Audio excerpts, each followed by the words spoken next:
I welcome Chief Ron Whittle, Scotts Valley Fire Department. Today's topics, we've already talked a little bit about Chief Whittle's background, but I'd like to learn a little bit more. And he'll give us an update on Scotts Valley Fire Department status and talk about fire prevention this season, which looks like it could be a rough one. And he'll talk about Scotts Department services to the community. And with that, I'll turn it over to Chief Whittle. Well, thank you, George, and thank you, Dave, for having me today. Appreciate being here, and it's good to see everybody out there. I will follow your agenda as close to what you want. I don't know how much time you have allotted for me, but I'll try and leave as much time as I can for questions, because I'm sure there'll be quite a few questions that I won't answer in my spiel. But starting with my background, I've lived in Scotts Valley since 1973 when our family moved here. Went to Scotts Valley schools, SoCal High School, and Cabrillo.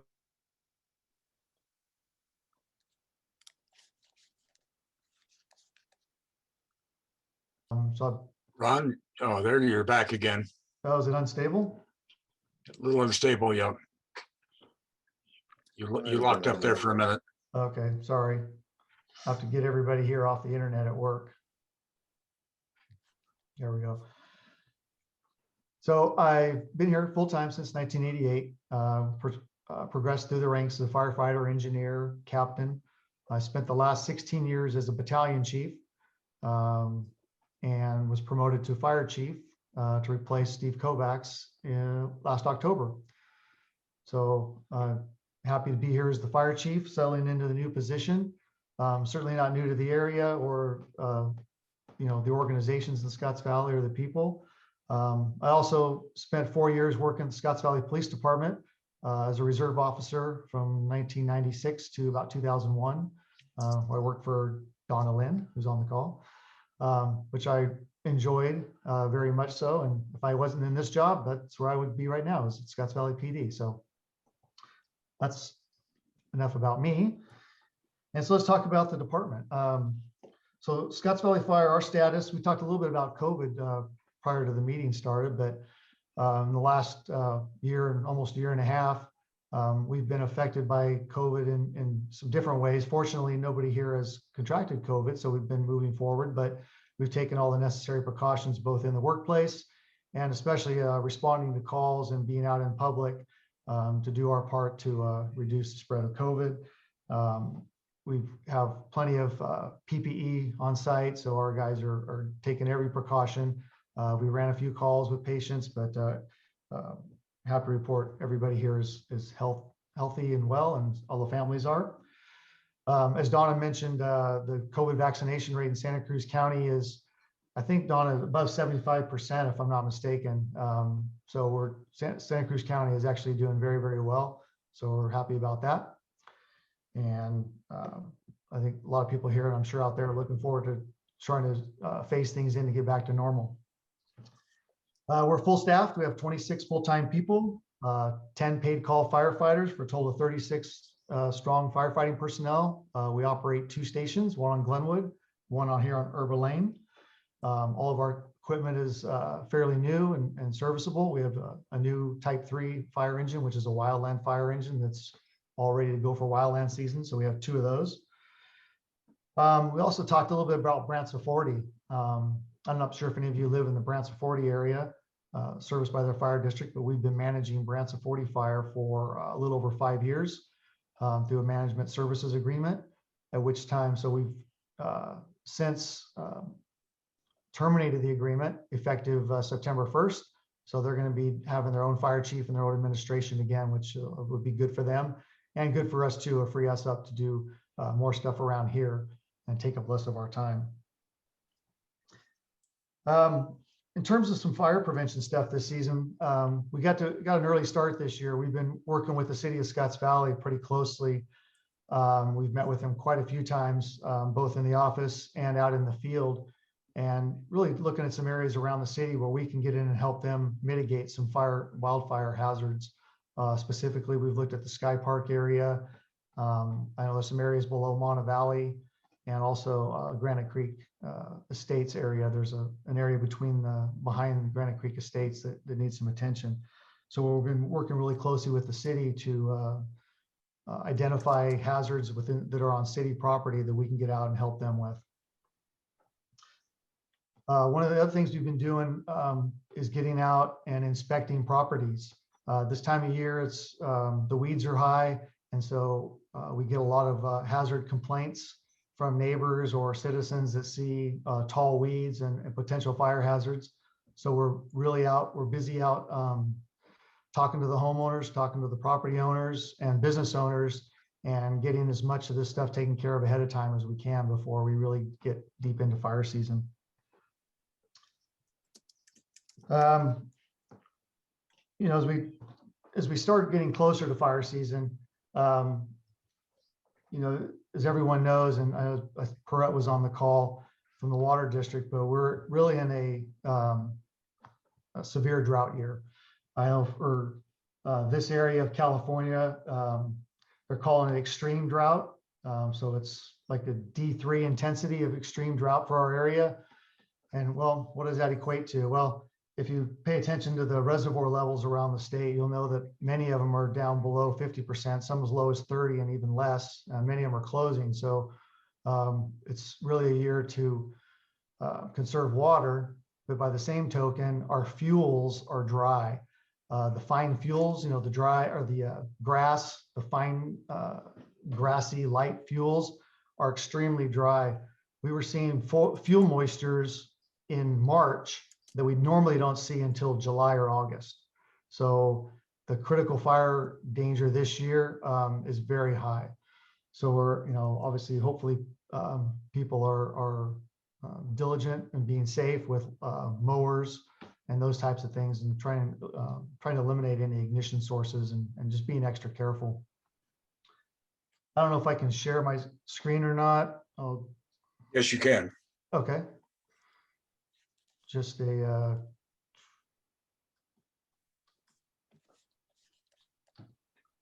There you go. if you can see that,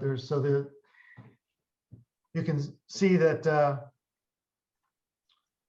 you know, our area is extreme drought D3, and that's as of a few days ago. This map was released, and if you look at their projected models, they're projecting that we can move into the exceptional drought and extreme fire danger around September of this year. So typically this time of year, Southern California fires tend to get extreme, and later in the season, Northern California and now our area, which normally we're protected, you know, being on the coast, we're protected by the marine influence. Our fuel moistures are typically higher. It's moist, dry, or wet with the fog, but you can see this year it's not going to be quite as easy.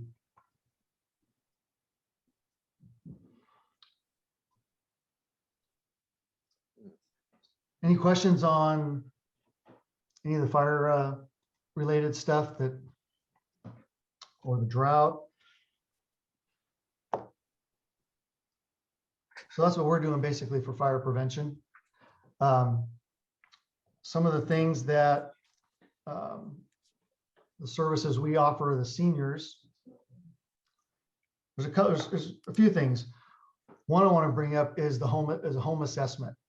We've been doing this for quite a few people already, but we have a fire prevention captain who's assigned specifically to do fire prevention stuff. He'll come out to your house, your property, and do a walk around with you and do a kind of informal inspection and assessment of your home and give you tips and ideas of how you can make your home fire safe. And he does a really good job of pointing out everything you can do and give you some tips and some resources as well. So I highly recommend, if you have a piece of property that you want a little advice on things you can do, have him come out, or one of our fire engines as well will come out and walk around your home with you. You'll be surprised at the little things they point out will really make a big difference, such as creating a defensible space around your home, eliminating any combustible vegetation that's close to your home, cleaning out your gutters from tree leaves and needles. You may be surprised, probably about 90% of the homes that burn in a wildfire burn well ahead of the main fire. it's not the main fire that consumes the homes. It's from the ember cast. So you could be a half a mile or a mile ahead of downwind from a wildland fire, and your home could start. And that's what happens about 90% of them. It's from ember cast landing on your deck, on your roof, or in vegetation that's close to your home, fences, wood piles, all these types of things.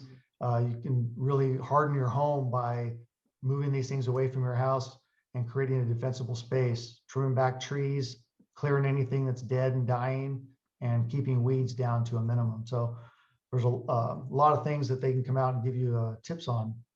And so I'd highly recommend that for anybody who's interested to call a fire station and schedule a free inspection. And Greg he's a great guy, and he'll be happy to walk you through anything you need.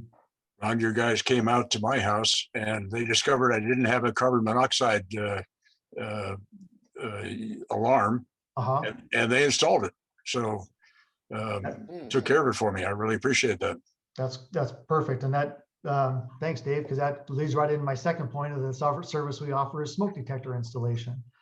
I cannot stress enough the importance of smoke detectors and how we have seen smoke detectors save people's lives.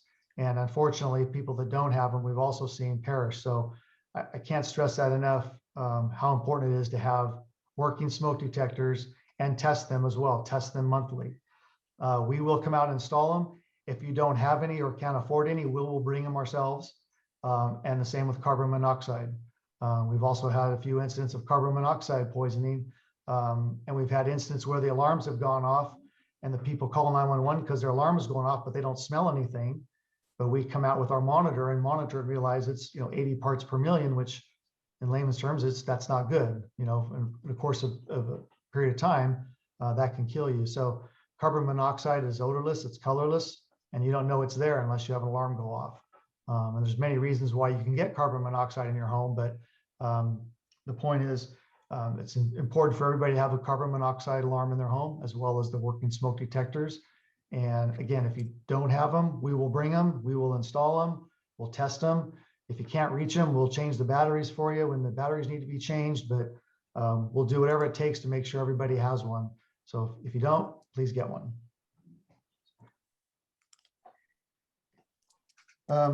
We also offer, some education and personal fire safety. And I think, if anybody's interested, we can do it on another time. It's a little more lengthy, but just talking about cooking and fall prevention and all the things that, can lead to just have some personal fire safety tips. Again, it's a little bit longer than probably you have time for me here, but we can get into that another time, but we do offer that. One of the other things I want to point out that's a good, let's see if I can share a screen one more time.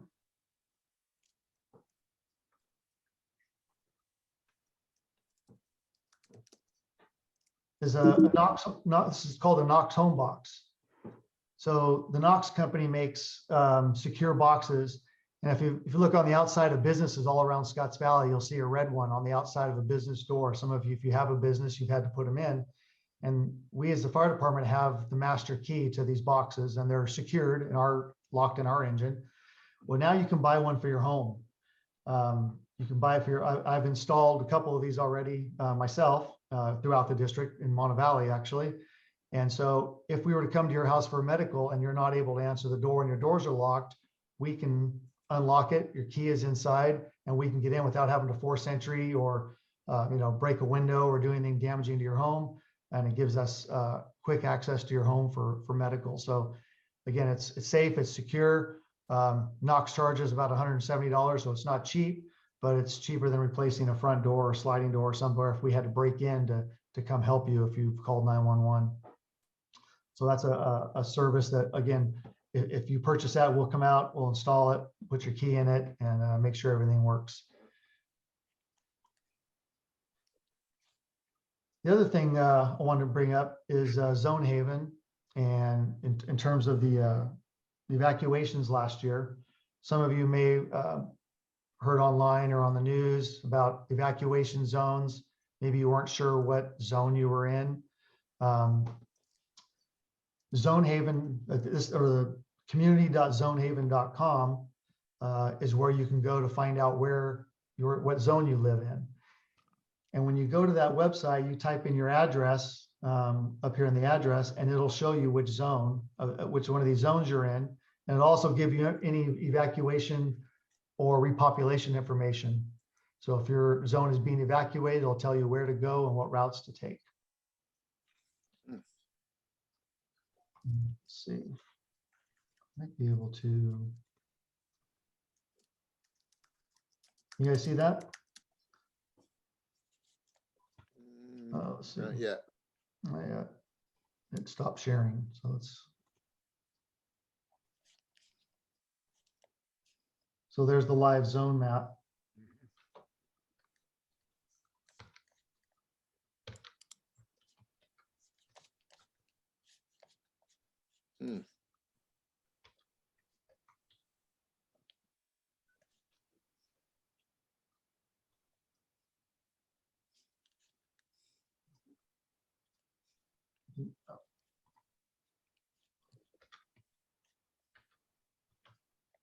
I don't want to watch Redwood Way.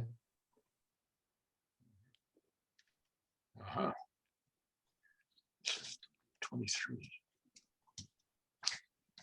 So it's like Monte Valley is in SCO E23.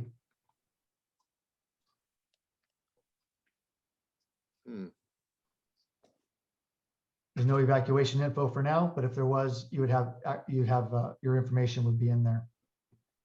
So this is what they used when they were for the CZU complex when they were evacuating and repopulating. So by knowing what zone you're in, you can go to their website and have all that information.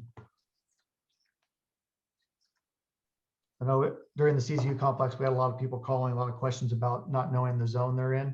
And this wasn't fully functional at the time, but it is now, so you should be able to go there. That's great information. We'll put that in our newsletter. And again, if you have questions about any of this stuff later on, you can always call. We'd be happy to answer any questions. And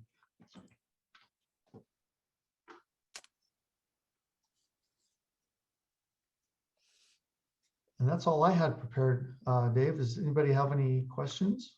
Ron, I have one on the Knox box.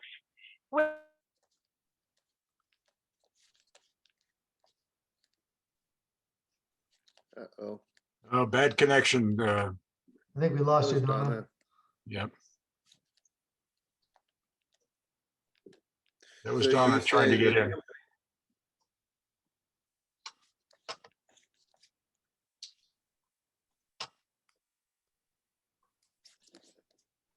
So yeah, I was wondering about that. So if somebody buys the Knox box, then fire department will install it for them for free? Yes. Okay. And Yeah, we'll then come out you, and identify. Good. Yeah, we want to install it. You We have- want to identify a good location. And then we actually have a software that we run on our iPads called First Do is a software. It's an Esri-based map database, and we'll actually put that in the database on that address. So when we go to the address, it'll flag it and let us know that that box is there. Plus, we'll be able to see it, but it also we like to install it so we know where it's at and it's secure. And we have the key to open it, so you wouldn't be able to put a key in it if we weren't there to open it. So. Sorry, I lost connection as I was asking a question. Did you get it, Ron? Go ahead, Donna. No, I didn't get your question. Okay. Where would someone that was interested in a Knox box order one or get one? So go to the Knox website. Okay. Knox, I think it's knoxbox.com. Is that what I had up there? Okay. And it'll ask you where you live. So you type in Scotts Valley Fire Department and it'll bring up a lookup box. You hit Scotts Valley Fire and you can order the box and it comes to you it's keyed for our department. Every fire agency has a different Knox key. So you have to order it specific to Scotts Valley Fire and it'll come pre-keyed and then we'll just come out, we'll install it and then put your house key inside of it for you. Great. And just if years ago, I was gone when my alarm went off, and luckily my neighbors had my key, but figuring out and replaced my smoke alarm that failed, and it was all night. It came back. Just an outstanding service that you guys provide. Thank you. That worked out. I was wondering about, as far as going out to people's houses and doing the inspection and letting them know what needs to be done. Sometimes clearing brush and that kind of thing can be pretty expensive. And I wonder if there are any programs that might help with the cost of clearing. It depends on how much you're clearing. Probably, I think Cal Fire has some resources available for that. We don't have any resources available for the clearing of the properties. We do have access to a chipper that we'll bring out. Depending on the size of it, we charge a little bit for cost recovery.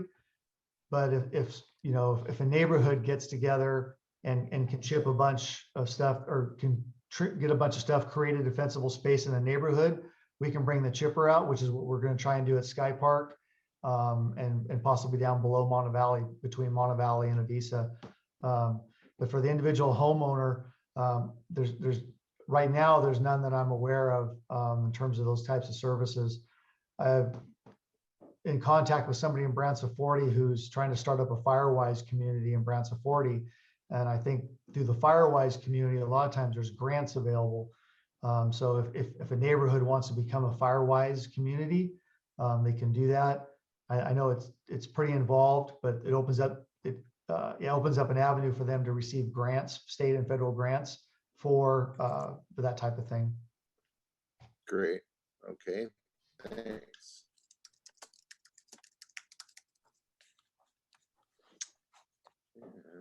Any other questions?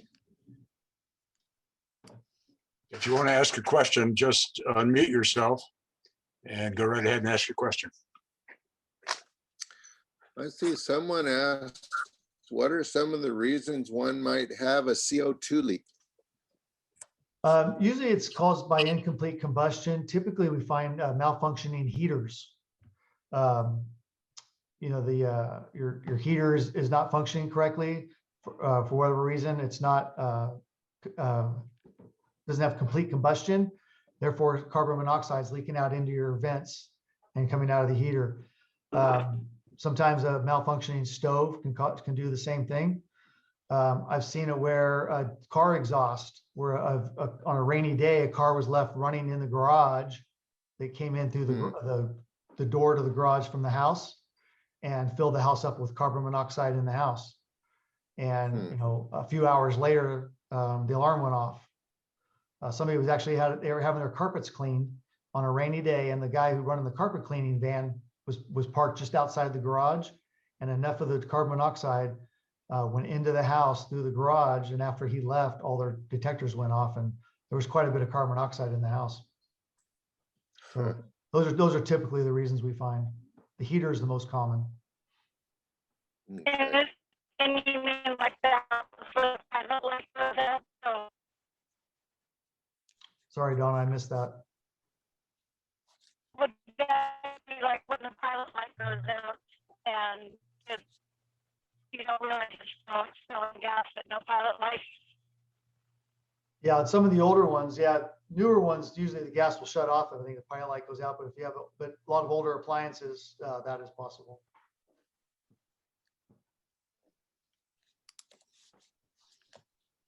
Okay, let's see here. Oh, I was just wondered, do people still call the fire department to get their cat out of the tree? We occasionally we get calls. We stopped going up in trees to get cats when a couple of our guys got hurt from doing that. So we don't actually go up on a ladder and have cats jump into start clawing our face anymore. But we still get a phone call every now and then. We still go in storm drains and get ducks and birds though. If we saw that a couple of weeks ago, our guys went in the storm drain and got some birds out or something and some babies. And so that we will do. But our experience in getting Good. our experience with cats is they always come down. Eventually they come down when they get hungry. Usually they're up there for a reason. They're trying to get away from something and they don't want you to come get them. Right. Yeah. All right, good to know. Ron, I have an unusual question on, someone called me up. They were wanting to get a COVID vaccine, but they are allergic and they still want to do a Johnson & Johnson going to the coast. And I just said, why don't you at least, if you can't do it at the ER or a medical clinic, at least let your fire department know, or have somebody at the pharmacy that, you know, has a AED defibrillator. But that's just.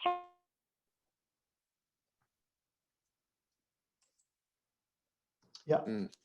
I don't know that they'll, if you're think you're going to be, if you have allergic reaction, I've had allergic reactions to vaccines before, I would recommend doing it from a doctor, not from a pharmacy.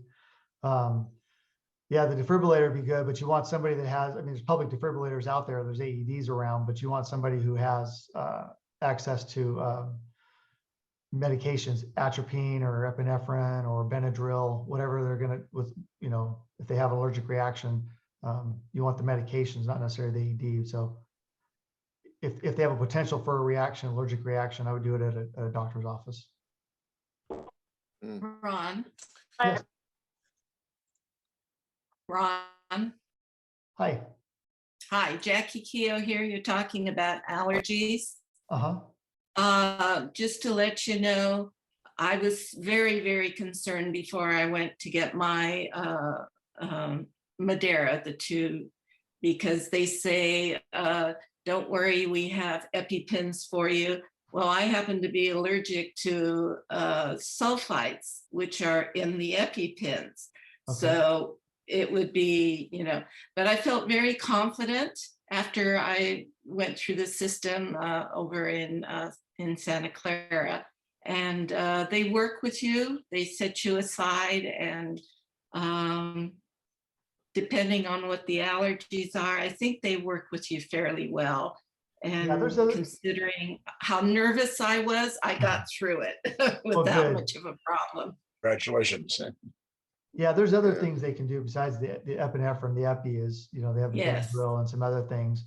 And I know even the site down in Watsonville, the fairgrounds, there's paramedics on site all the time down there too. There's been a few allergic reactions, nothing serious, but I'm glad you were able to get through without any issues. Yes, I am too. I was very interested in the knock box. I'm going to look into that. Thank you for that suggestion. With the fire alarm in your smoke detector in your house, can it be a combination of the smoke detection and the carbon monoxide? Yes. Yep. Okay. And I would recommend at least one combination unit, at least one carbon monoxide in the home, and then, you know, smoke detector outside of each bedroom and one in the hallway. I'm not, you know, it depends on the makeup of your house. Again, if you have questions, we'd be happy to come out and tell you where to put them, and we'll bring them, we'll install them. But a combination one is good as well. All righty, thank you. A reason for having a separate carbon monoxide detector is that that's a gas that sticks low to the ground.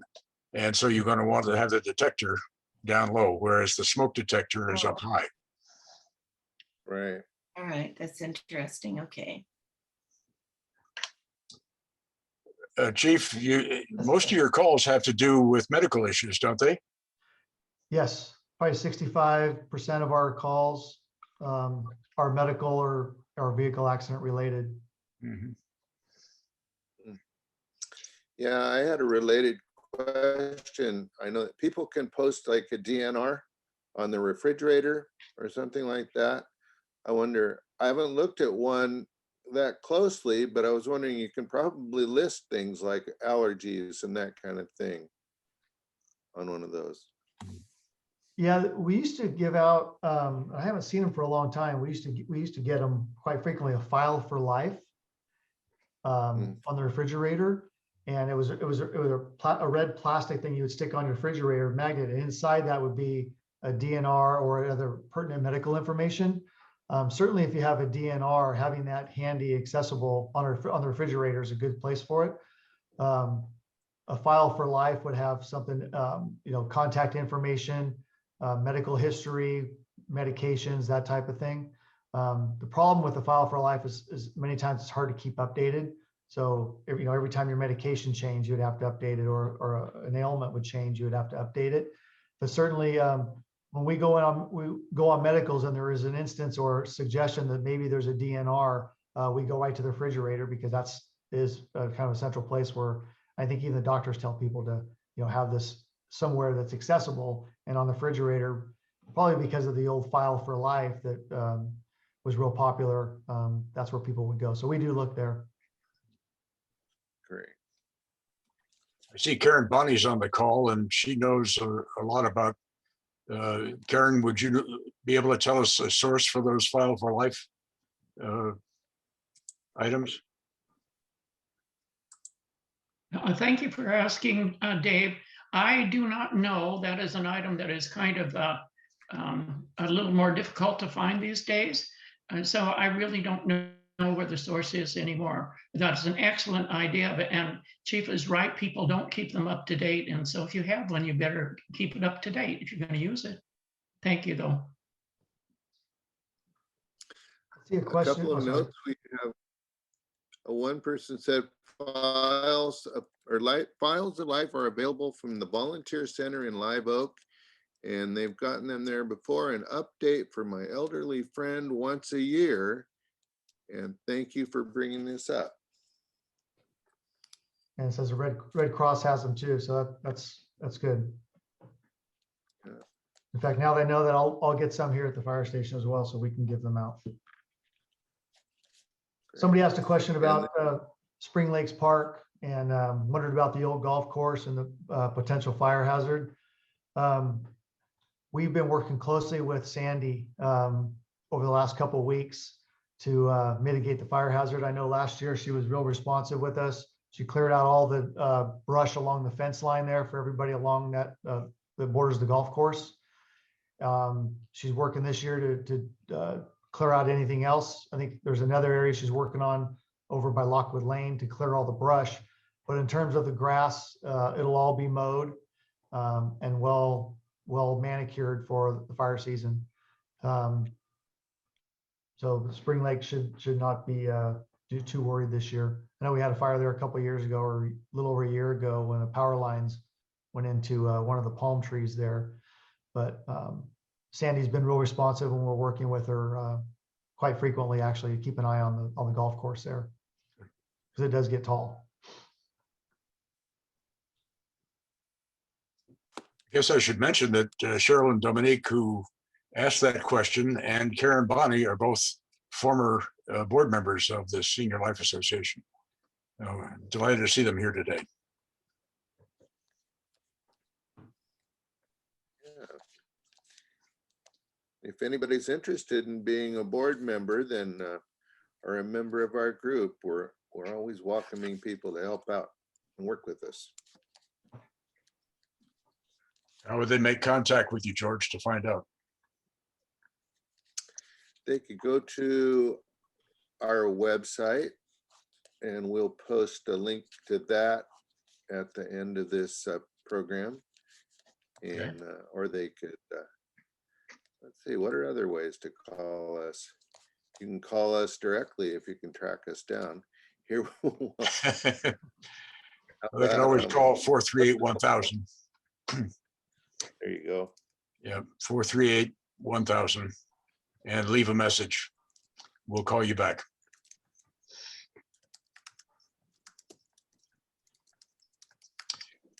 Okay, George, we got anything else? Let's see. I was just posting that, and yeah. So, well, thank you very much, Chief Whittle. That was very informative. There were a number of things that I was really interested to hear about, especially the Knox boxes, Firewise, evacuation zones, File for Life. And those are all things that we will post on our newsletter and post on our website. All right. I'll talk to Maxine about doing something about that. And yeah, and thank you very much for presenting. We'll look forward. We're having we're going to do the State of the City Mayor's Address in the fall, and usually we involve all of the city leaders, and we'd love to have you participate if you're available. Absolutely. Thank you for having me. That date is October 2nd. And the mayor's already approved the date, and we're just in the process of getting invitations out to people. So we October certainly 2nd. want Chief Whittle there. Thank you. I will be there. Looking All forward to right. it. Well, thank you very much. You know, when we talk about And that our October 2nd meeting, we're thinking maybe that'll be an in-person meeting. We're hoping by Yes. that time it'll be acceptable to do that. We That'd be should be nice. at that. What's that?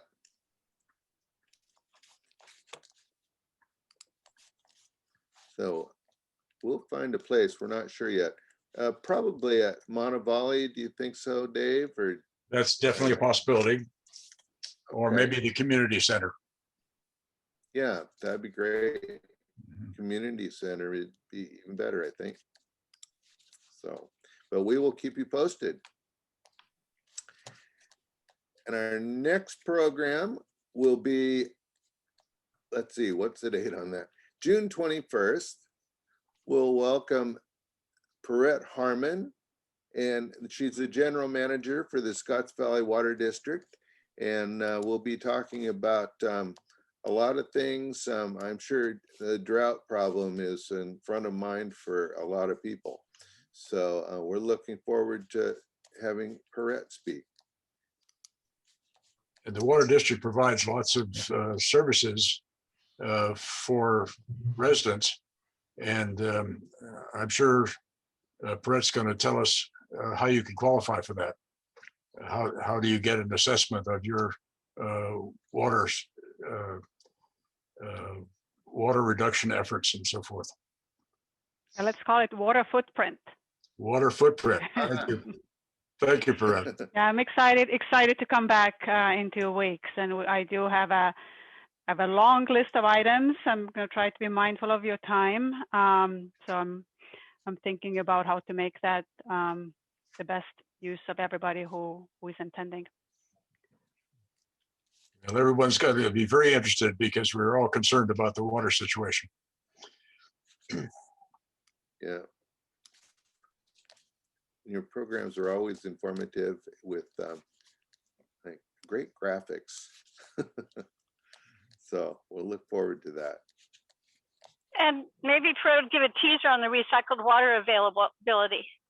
Yes. Behind the library. Yeah, we had it last weekend on Saturday. We had the recycled water fill station open. First time this summer. It is something that does not make money sense for staff to do it. So my board stepped up and they're volunteering this summer to staff that station. So it is available now every Saturday from 9 to 1 for anybody to take advantage and use free recycled water for their landscaping needs. So if you need more information, check our website, call us. Don't wait until June 21st. We do have another really exciting activity happening as of June 1st. It's a water savings challenge. You can win money if you save water, you can win money. So that's also on our website. Check that out or call us. But there's more I will be sharing in 2 weeks with you. Wonderful. All right. Well, thank you very much, everybody, for attending, and tell your friends, tune in every first and third Monday of the month at 4 o'clock for our next program. Take care, everyone.